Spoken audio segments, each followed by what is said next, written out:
We cut the flow of fentanyl across our border by 56%. That's a big number. We cut fentanyl. For years, they've been interdicting. They've been grabbing boats, bringing them in, putting them in court. They go out by the same night. They're back sending drugs by the ocean, by the Gulf, by the sea. And now it's down 97%. And we're looking for the 3%. That was President Trump just moments ago barnstorming Pennsylvania, touting how his administration cut off drug trafficking coming across the U.S. border. And now to this bombshell report. The Associated Press reports the U.S. DEA under Joe Biden purposely and knowingly let 1.8 million fentanyl pills cross the U.S. border into New Mexico.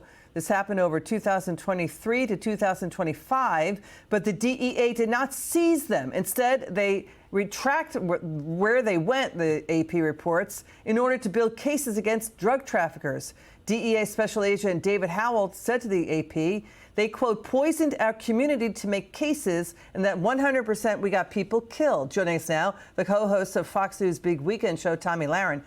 Tommy, what was your reaction when you heard this? The DEA denies this, but drug overdose deaths in New Mexico increased by 21% last year. That was the biggest increase of any U.S. state, Tommy.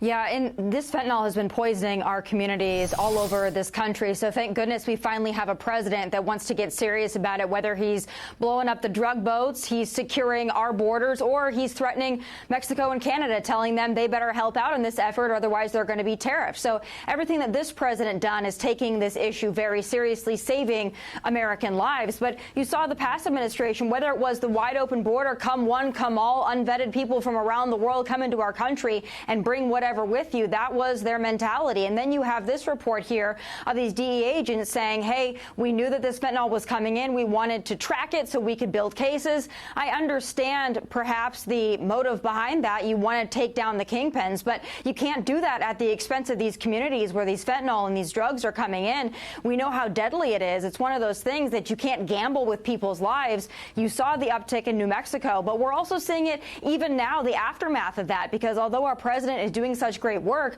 a lot of these drugs are already here. They're already being sold. We've got people that came across our border that are not only dealing drugs, but they're in our communities. So it's going to take a long time to undo what the Biden administration has done. It's going to take longer than 4 years. But I would just remind folks, as they're going out and voting today, and as they vote through this primary and election season, that elections have consequences. Everything President Trump has done can easily be undone if we elect the wrong people in the midterms and also in 2028. The U.S. Attorney for New Mexico from 2022 to 2025, that's when that attorney served, admitted to the AP they did let fentanyl drug shipments cross the border into New Mexico, into the U.S., but told the AP this was about catching drug traffickers, saying it led to the largest fentanyl bust in DEA history. But a former supervisor also told the AP that the DEA could have dismantled that drug trafficking network 6 months earlier. And also this, the AP reports the Biden Justice Department dropped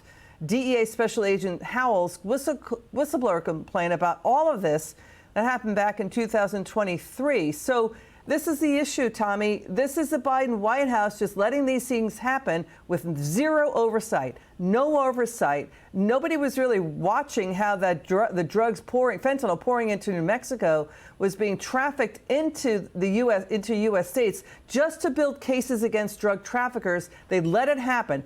Fentanyl pouring into U.S. streets to get those drug traffickers in court. Many people died. This is according to the DEA agent. What do you say? Final word. Yeah, it's great when you can build a case, and I know that that's important, but, you know, it's another thing when you're gambling with American lives. You have to be able to do this quickly if you're trying to build a case. President Trump, he likes to build cases, too. He likes to have his DOJ do that as well, but he also likes to stop the problem before it enters the country. I like that method much better, Liz. Got it. Tomi Lahren, so great to have you on the show. Please come back soon. We love it.